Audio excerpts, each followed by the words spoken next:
Hi, my name is Nala Hasilase. I'm 23 years old and I'm from Toronto. I'm a filmmaker and printmaker interested in documentation and archival work.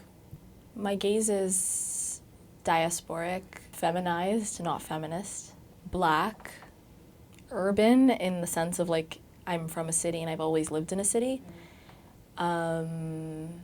silly, and unrefined.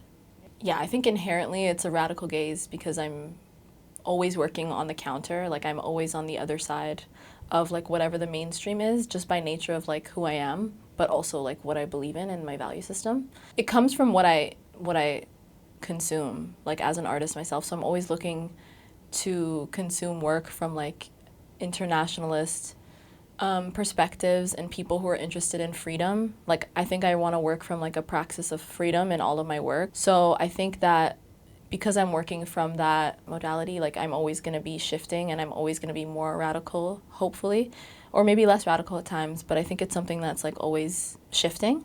In terms of film, I always gravitate towards documentary and animated documentary, which is a pretty like niche area of film, but that's like my favorite, I think.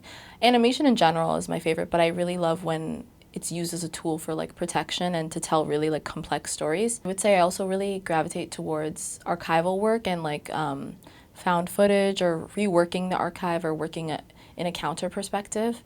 And I'm interested in like literature and research that just explores like the complexities of like city life, human geographies, black life, how like so many different things are at a juncture when we live, or at a junction when we live in like a really complicated place like Toronto. So I'm really interested in home and like what that means. I guess like one of my favorite things that I've done is a film called Ad Day and Mom, and it's just like me and my mom like walking together, and I'm like shooting on a handheld like a camcorder, and I'm just asking her questions. And the reason I love that doc is because like she told me things that she never told me before, and I really love films that are like mother and daughter type films, and I'm really interested in those sorts of like representations. So that one is really important to me. It's also just like a time capsule of like a lot. So I love that film.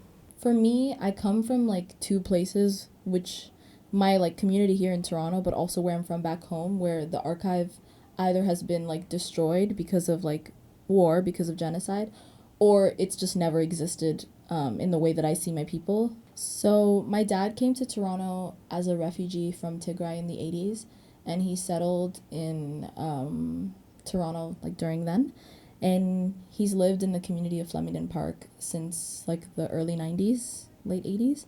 So that's where my sister and I grew up. Like I spent my whole life, spent my whole like childhood in Flemington Park, and it's taught me a lot. Like it's taught me a lot about like how I want to be in the world, and like how love feels, and like how care feels, and how showing up for others like feels, and how I want to make work too. Like what sort of value system is important for me when I'm trying to also make film work, how that feels like it, or how I want it to feel like I am a part of like a group of people who really want to nurture and foster something and are working from like a care ethic. I went to Tigray only twice in my life. Once when I was in elementary school, maybe like 8 or 9, and then once when I was in high school, so 16.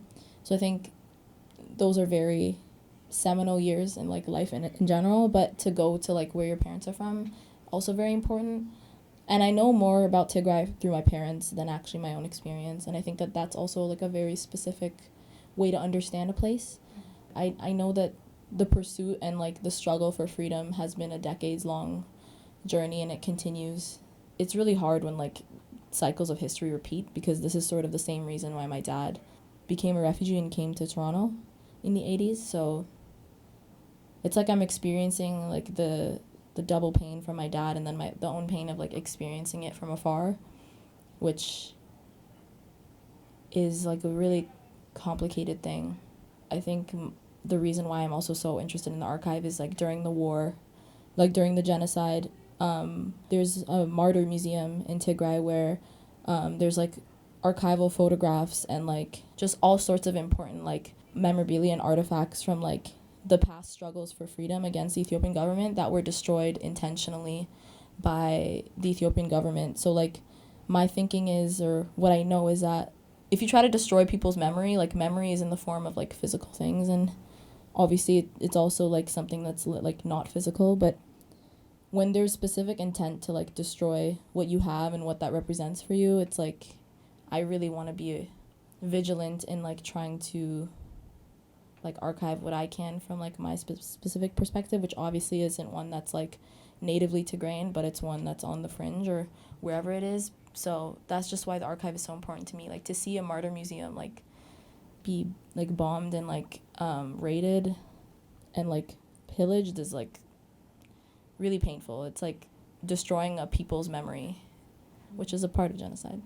I guess in thinking about like post-colonial work, it's like I now have an understanding that like cinematic representations and film and art are not necessarily like there to free us. I just don't believe that that's, I think what frees us is like militant action, like that's what will free us, but I do think that there can be like cinematic interventions in dreaming like about freedom and dreaming about like the future. So I now understand that like this is a tool in our arsenal towards like our collective goals and like my own goals. So I don't even feel like a deep pressure to like label like my work in so many different ways or like feel like I need to always be working against something that was never made for me. Like I've sort of just like been like, oh, I actually just like don't care. Like I'm interested in like working and representing and like critiquing or thinking about like freedom seeking things and people.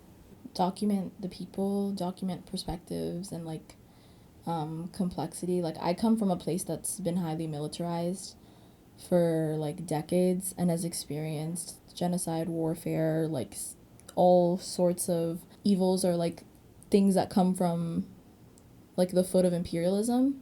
My goal is to document like these different ideas that people might be having about any given thing. Like I think multiplicity of like perspective is something that we're not including in like many things, but specifically when we're thinking about like freedom and like places that are experiencing like imperialist colonial violence. Like there's different perspectives for everything. No two people are going to have the same idea about like what's happening in their homeland and how it feels for them, and also political perspectives. So for me what's really important is like documenting these things. I really think I'm still dreaming about it and I'm still thinking about it, but I know that freedom will be knowing that like I'm actually in communion with people who are interested in freeing each other and not just so interested within like freeing ourselves. I think it will feel really free when I know that people care about me and I care about people and we have a collective dream of like a real future where we're there for each other, like whatever that means internationally. Like I think that's really my dream of freedom. But I think it'll continue to like expand and change.